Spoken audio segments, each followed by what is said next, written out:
აქ ხო ხშირად ისენებენ ხოლმე და ეგ კილები სუყრია. და ვინც აქ დგება,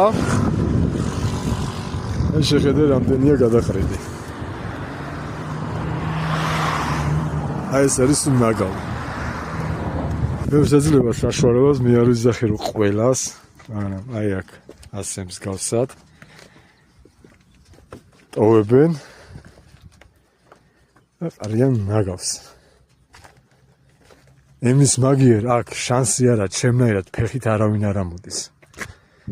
აქ მოდიან მხოლოდ მანქანით, ან მოტოციკლეტებით, ან ველოსიპედით, ან რაღაც მსგავსი.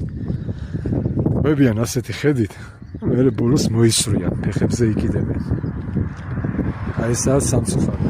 ესაა რეალობა. ნაგავი ყველგან ყრია.